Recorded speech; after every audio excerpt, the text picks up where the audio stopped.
పశ్చిమ బెంగాల్ రాష్ట్రం అట్టుడికిపోతోంది. ఎప్పుడైతే ట్రైనీ డాక్టర్ హత్య కేసు వెలుగులోకి వచ్చిన తర్వాత అక్కడ పరిస్థితులు సద్దుమణిగేలా కనిపించడం లేదు. ఈ రోజున సీఎం మమతా బెనర్జీ రాజీనామా చేయాలంటూ విద్యార్థులు, మహిళలు పెద్ద ఎత్తున రోడ్ల మీదకి వచ్చారు. కోల్కతా మొత్తం కూడా ఒక ఉద్రిక్తమైనటువంటి వాతావరణం కనబడుతోంది. నభన్నా అభియాన్ పేరుతో ఈ మహిళలు, విద్యార్థులు రోడ్డు మీదకి వచ్చి మహిళలకు న్యాయం చేయలేనటువంటి ముఖ్యమంత్రి మాకు అవసరం లేదంటూ పెద్ద ఎత్తున గతంలో ఎప్పుడూ లేనటువంటి విధంగా రోడ్ల మీదకి వచ్చి ప్రభుత్వ తీరుకు నిరసన వ్యక్తం చేస్తున్నటువంటి పరిస్థితి ఇప్పటికి కూడా అక్కడ అలాగే ఉంది. అయితే పెద్ద ఎత్తున పోలీసు బలగాలను అక్కడ మోహరించడం జరిగింది. సుమారుగా ఒక 5,000-6,000 మంది పోలీసు బలగాలను హౌరా దగ్గర కానీ, ఆర్జీకర్ మెడికల్ కాలేజ్ దగ్గర కానీ, సచివాలయం దగ్గర కానీ పెద్ద ఎత్తున పోలీసు బలగాలను మోహరించి ప్రజలని, ఈ నిరసనల్ని అణిచివేసే ప్రయత్నం చేస్తోంది మమతా ప్రభుత్వం. అయితే పశ్చిమ బెంగాల్లో ఏం జరగబోతోంది? కేవలం ఇది పశ్చిమ బెంగాల్లో ఒక సమస్య మాత్రమే కాదు. ఇక్కడ జరిగినటువంటి సంఘటన తర్వాత దేశవ్యాప్తంగా నిరసనలు వ్యక్తమవుతున్నాయి. కేవలం డాక్టర్లు మాత్రమే కాదు, వైద్య విద్యార్థులు మాత్రమే కాదు, సామాన్య ప్రజలు కూడా పెద్ద ఎత్తున సోషల్ మీడియా వేదికగా తమ పోస్టుల ద్వారా తమ యొక్క ఆక్రోశాన్ని, ఆగ్రహాన్ని వ్యక్తం చేస్తుంటారు. మరి మమతా బెనర్జీ ఈ ఒత్తిడికి తల వంచి రాజీనామా చేస్తారా? నిజంగా అంత నైతిక విలువలు ఆమెకు ఉన్నాయా? ఏం జరగబోతోంది పశ్చిమ బెంగాల్ రాష్ట్రంలో? మరోపక్క ఇంత జరుగుతుంటే ఎందుకు రాష్ట్రపతి పాలన విధించరు అనేటువంటి వాదనలు కూడా వినిపిస్తున్నాయి. మరి ఎక్కడో మణిపూర్లో జరిగినటువంటి సంఘటన గురించో, అఫ్కోర్స్ మణిపూర్ మన దేశంలో భాగమే, రాష్ట్రమే. ఎక్కడో హమాస్కు జరుగుతున్నటువంటి ఇజ్రాయెల్ హమాస్కు జరుగుతున్నటువంటి వార్ గురించి రెస్పాండ్ అయ్యేటువంటి ప్రతిపక్షాలు, అలాగే రష్యా ఉక్రెయిన్ గురించి యుద్ధం గురించి రెస్పాండ్ అయ్యేటువంటి ప్రతిపక్షాలు, ఇక్కడ మన దేశంలో ఇంత అన్యాయమైనటువంటి సంఘటన జరిగితే విపక్షాలు, ఆ రాష్ట్రంలో విపక్షాలు కావచ్చు, దేశంలో విపక్షాలు కావచ్చు, కాంగ్రెస్ పార్టీ కానీ, కమ్యూనిస్ట్ పార్టీలు కానీ, లేదా ఇతర ఇండీ కూటమిలో భాగస్వాములుగా ఉన్నటువంటి ఇతర పార్టీలు కానీ ఎందుకు నోరు మెదపడం లేదు? స్పందించడానికి వాళ్ళకి నోరు రావడం లేదా? సహజంగానే ఈ క్వశ్చన్స్ అన్నీ కూడా ఒక సగటు మనిషికి కలుగుతూ ఉన్నాయి. ఏం జరిగే అవకాశం ఉంది? మమతా బెనర్జీ ముందున్నటువంటి ఆప్షన్స్ ఏంటి? Let's discuss in today's prime time debate. నాతో పాటు చర్చలో జాయిన్ అవుతున్నారు అమర్నాథ్ గారు, టీబీజేపీ నాయకులు, అలాగే పేకేటి ప్రసాద్ గారు, రాజకీయ విశ్లేషకులు, అలాగే మరొక సామాజిక రాజకీయ విశ్లేషకులు ఉప్పాల లక్ష్మణ్ గారు ఇప్పుడే జాయిన్ అయ్యారు. ముందుగా అమర్నాథ్ గారు నమస్తే అండి. నమస్కారం అండి. అమర్నాథ్ గారు, బెంగాల్ అట్టుడికిపోతోంది. గత 5-6 సంవత్సరాల్లో నాకు తెలిసి ఇంత పెద్ద ఎత్తున ప్రజల నుంచి వ్యతిరేకత, నిరసనలు వ్యక్తం కావడం నేను చూడలా. ఫస్ట్ టైం నాకు తెలిసి. ఇంతవరకు పార్టీల మధ్య రైవలరీ, హింస చెలరేగింది, పంచాయతీ ఎన్నికల్లో కూడా హింస చెలరేగింది. కానీ ఇది వేరు, ఈ నిరసనలు వేరు. మహిళలు రోడ్ల మీదకి రావడం, ముస్లింలు కూడా రోడ్ల మీదకి రావడం, ముస్లిం యువత కూడా రోడ్ల మీదకి రావడం, విద్యార్థులు రోడ్డుకి ఎక్కి నిరసన చేయడం, విజువల్స్ మనకు చాలా స్పష్టంగా కనిపిస్తుంది. ఎలా చూస్తారు వెస్ట్ బెంగాల్లో ప్రస్తుతం నెలకొన్నటువంటి పరిస్థితులు? ముందుగా ప్యానలిస్టులకు, మీకు అట్లాగే మన ప్రేక్షకులందరికీ నమస్కారం అండి. ఇప్పుడు మనము వెస్ట్ బెంగాల్లో జరిగే ఈ మారణ హోమం ఏదైతే జరుగుతున్నదో ఇది ఈ రోజు it's only a trigger point. ఇది ఈ రోజు స్టార్ట్ అయింది కాదు. మమతా బెనర్జీ అధికారంలోకి వచ్చిన ప్రతిసారి వైలెన్స్ అనేది ఒక కేంద్రంగా తయారు చేసుకొని ఆమె అధికారంలోకి రావడం జరుగుతుంది. సో మనం చాలాసార్లు ఏం చేస్తామంటే మమతా బెనర్జీ యొక్క పొలిటికల్ సక్సెస్ను అక్కడ ఉండే ఎడ్యుటేషన్స్ను కంపేర్ చేసి, ఇక్కడ ఎడ్యుకేషన్ ఏం లేదు కదా, ఆమె గెలుస్తున్నది కదా అనే ఒక కంక్లూజన్కు remaining part of the country వస్తున్నది ప్రతిసారి. అది తప్పు. ఎందుకంటే మమతా బెనర్జీ యొక్క పాలసీస్ కావచ్చు, ఆమె యొక్క అరోగెన్స్ కావచ్చు, ఆమె యొక్క మోనార్కిక్ స్టైల్ ఆఫ్ ఒక నియంతృత్వ ధోరణి కావచ్చు, దీన్ని అక్కడి ప్రజలు యాక్సెప్ట్ చేయట్లేదు. ఇది చాలా క్లియర్గా కనబడుతున్నది. And you cannot link that with her political success. ఇప్పుడు పొలిటికల్ ఆమె గెలిచింది కాబట్టి వాళ్ళందరూ ఆమెకే సపోర్ట్ చేస్తున్నారని చెప్పడానికి ఏం లేదు. ఇప్పుడు మనం చూసాం, షేక్ హసీనాకు 72% ఓట్లు వచ్చాయి. 72%, నాట్ 50%, 72% ఓట్స్, 76% సీట్స్ ఆమెకు వచ్చినాయి. కానీ ఆమెను తరిమేశారు కదా అవును ప్రజలు. అవును ఎగ్జాక్ట్లీ. ఇప్పుడు వెస్ట్ బెంగాల్లో కూడా పరిస్థితులు చూసినట్టయితే చాలా క్లియర్ గా, ఇప్పుడు మీరు ఇందాక చెప్పారు అక్కడ ఎవరు చేస్తున్నారండి అక్కడ ప్రొటెస్ట్. అసలు అక్కడ జరిగిన విషయం చూస్తే ఆర్జీ కర్ అనే ఒక కాలేజీలో, ఒక మెడికల్ కాలేజీలో ఎప్పటి నుంచో ఒక పెద్ద మెడికల్ మాఫియా చేస్తున్న అనేక అక్రమాలు, దారుణాలు, దానిలోంచి భాగంగా వచ్చిన ఒక విక్టిమ్, అంటే ఆ అమ్మాయి 31 years old medical student intern ఏదైతే ఉందో ఆ అమ్మాయికి జరిగిన అత్యంత దారుణమైన విషాదకరమైన సంఘటన ఈ మొత్తం దాన్ని ట్రిగ్గర్ చేశాయి.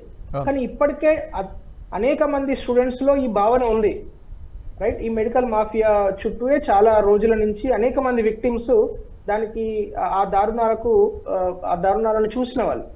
అయితే ఇప్పుడు నేను ఒక 2-3 పాయింట్లు చెప్తాను. ఫస్ట్, ఇప్పుడు ఆ ఘోష్ ఎవరైతే డాక్టర్ ఘోష్ అనే వ్యక్తి ప్రిన్సిపల్ ఉన్నాడో ఆ ప్రిన్సిపల్ నాకు ఒక చిన్న సందేహం అమర్నాథ్ గారు, చెప్పండి. మీరు అంటే బెంగాల్తో కంపేర్ చేశారు. బెంగాల్లో అంటే అక్కడ ఆమె పరిపాలనకి ఈమె పరిపాలనకి సిమిలారిటీస్ ఏమైనా ఉన్నాయనుకుంటున్నారు. యాక్చువల్గా అక్కడ జరిగింది ఒక కాన్స్పిరసీ అని చెప్పి చాలామంది విశ్లేషిస్తున్నారు. అమెరికా కాన్స్పిరసీనో చైనా కాన్స్పిరసీ వలన ఆమెని ఒక కుట్ర పన్ని ఆమెను పదవి నుంచి దించేశారు అనేటువంటిది ఒక చాలామంది వెర్షన్.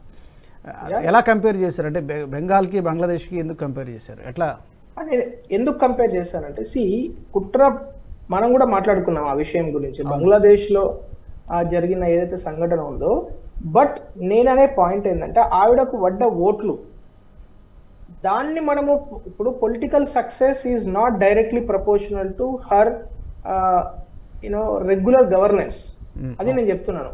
పొలిటికల్ సక్సెస్ వచ్చినంత మాత్రాన మమతా బెనర్జీ చాలా అద్భుతంగా పరిపాలన చేస్తున్నది, ప్రజలందరూ ఆమెనే కోరుకుంటున్నారు అనే కంక్లూజన్ కు రిమైనింగ్ స్టేట్స్ లో ఉన్న ప్రజలు రావడం జరుగుతున్నది పదే ఎన్నికలలో గెలవడం ద్వారా.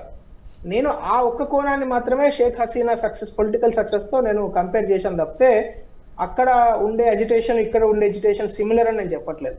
ఆ political success is not equal to her general acceptance among people అనేది నా పాయింట్. Okay, yeah.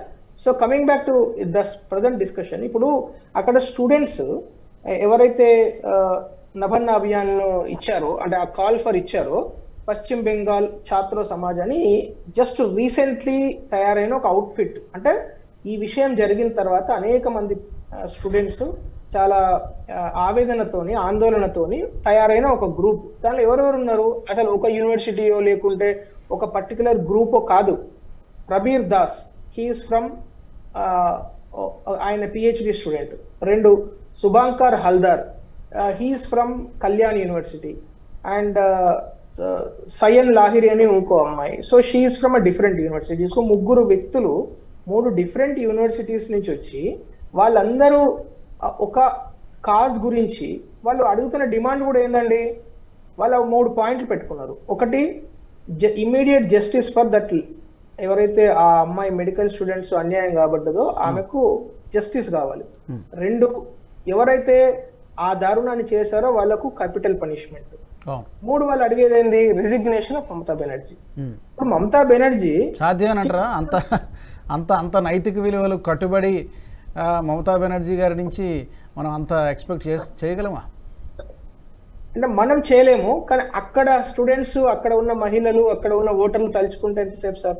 ప్రజలు తలుచుకుంటే రాజకీయ నాయకులు, రాజకీయ పార్టీలు అన్ని ఇట్లా అవశేషాలు లేకుండా కూడా కొట్టుకపోయిన సందర్భాలు మనం చూసాము. తలరాత మారిపోతుంది. ఇప్పుడు మనం చూడలేదా, మన పక్క స్టేట్ లోనే 153 సీట్లు వచ్చిన 5 ఏళ్లలో 11-14 సీట్లకు వచ్చి పడ్డారు కదా. అదంతా సార్ ప్రజలే సార్. ఎవరిని నిర్మాణం చేయాలన్నా, ఖతం చేయాలన్నా ప్రజల చేతిలో ఉంటుంది. అయితే ఇక్కడ పాయింట్ ఏంటంటే, నేను just I will take another 30 seconds and conclude. ఇప్పుడు ఈ విషయం మొత్తానికి 3 కోణాలను మనం చూడాలండి. ఒకటి, మమతా బెనర్జీ యొక్క గవర్నింగ్ స్టైల్. ఆ స్టైల్లో ఆమె ఇవాళ ఇది ఒక్క ప్రొటెస్ట్ కాదు సార్. ఆమె ముఖ్యమంత్రి అయినప్పటి నుంచి ఇది నాకు తెలిసి 100 ప్రొటెస్టులు దాటిపోయినాయి. ప్రతిసారి ప్రొటెస్ట్, ఇప్పుడు అక్కడ ప్రభుత్వ ఉద్యోగులు రిపీటెడ్ గా ప్రొటెస్ట్ చేస్తారు ప్రతి చిన్న విషయానికి కూడా. రైతులు ప్రొటెస్ట్ చేస్తారు. ఎందుకు? మిగతా మనం ఏం చేస్తాం, ప్రతిసారి ఏం జరుగుతుందంటే మమతా బెనర్జీ ఏదైనా గట్టిగా మాట్లాడంగానే అది బీజేపీ వైపున పోతుంది. అసలు బీజేపీకి ఈ ప్రొటెస్ట్లకు సంబంధం లేదు. అక్కడ న్యాచురల్ గా మమతా బెనర్జీ యొక్క ఆరోగెన్స్ పైన, ఇప్పుడు మొన్న ఆమె యొక్క governing style, monarchic style of governing కు అగేన్స్ట్ గా అనేక ప్రొటెస్ట్లు జరిగినాయి. ఇవాళది ఒక పెద్ద ప్రొటెస్ట్, అంటే it may trigger a series of other kind of protest. ఇప్పుడు ఆల్రెడీ సంగ్రామి జవతా మంచ్ అని ఎవరైతే అక్కడ ఎంప్లాయీస్, గవర్నమెంట్ ఎంప్లాయీస్ ఉన్నారో వాళ్ళు ఎప్పటి నుంచో వాళ్ళు చాలా రోజుల నుంచి డిఏ పెంచాలి అని ఒక స్ట్రైక్ లో ఉన్నారు వాళ్ళు ఆల్రెడీ. అది ఇది కలవడం ద్వారా ఆ సంఖ్య పెద్దగా అవడంతో 6,000 మంది పోలీసులను పెట్టి వాళ్ళని కొట్టిపిచ్చి టియర్ గ్యాస్ చేపించి అసలు ఆ దారుణాలను చూస్తే మళ్ళీ ఒక తెలంగాణ ఉద్యమం కనబడుతున్నది అక్కడ. సో అది చాలా అన్యాయం. రెండో అంటే కోణం ఏంటంటే అసలు స్టూడెంట్స్, ఇంతమంది స్టూడెంట్స్ గవర్నమెంట్ ఎంప్లాయీస్ రావడం రోడ్లపైకి అంటే ఇట్ ఈస్, ఇప్పుడు అది చాలా క్లియర్ గా ఇండికేట్ చేస్తున్నది అక్కడ ప్రభుత్వానికి ప్రజలలో యాక్సెప్టెన్స్ చాలా డ్రాస్టిక్ గా తగ్గిపోయింది అనేది కనబడుతున్నది అన్నమాట. మూడో కోణం ఏంటంటే ఇలాంటివి మనము అంటే అంత నిరంకుశత్వ ధోరణితోని ఉక్కు పాదంతో అవి అణచివేయడం ద్వారా దాని యొక్క రిజల్ట్ ఏ విధంగా ఉండబోతుందో అనే ఒక భయం కూడా ఉంది. ఎందుకంటే ఇలాంటి ఉక్కు పాదం చేసి సిపిఎం ఇలాంటి చేశారు కాబట్టే మీకు జ్ఞాపకం ఉంటే నక్సలిజం అనేది స్టార్ట్ అయింది దేశంలో. సో యువత అటువంటి కోణంలోకి, అటువంటి డైరెక్షన్ లో, వైలెంట్ డైరెక్షన్ లోకి వెళ్తారేమో అనే ఒక భయం కూడా ఉంది. సో దాన్ని కూడా మనం పరిశీలించాల్సిన అక్కర ఉన్నది. ఎందుకంటే యాజ్ అ పొలిటికల్ అబ్జర్వర్స్ గా మనం సమాజంలో కొన్ని సంఘటనలు జరుగుతున్నప్పుడు దాని యొక్క అవుట్కమ్ మనం అర్థం చేసుకునే విధానం వేరుంటది, యువత తీసుకునే విధానం వేరుంటది. సో అందు గురించే ఈ దేశంలో విప్లవ ఉద్యమాలు జరిగినాయి. దాన్ని మనము ఎంత కాదనుకున్నా it is a fact, it has happened. సరే ఇప్పుడు అలా లేదు, కానీ still there is a scope for it. We have to definitely foresee a certain cautiously we have to do it. ఇప్పుడు ప్రభుత్వంలో ఎవరున్నా ఒక కాషియస్ గానే దాన్ని డీల్ చేయాల్సిన అక్కర ఉంది. సో ఈ మూడు కోణాలలో మనం చూస్తే బాగుంటుందని నాకు అనిపిస్తుంది. కరెక్ట్.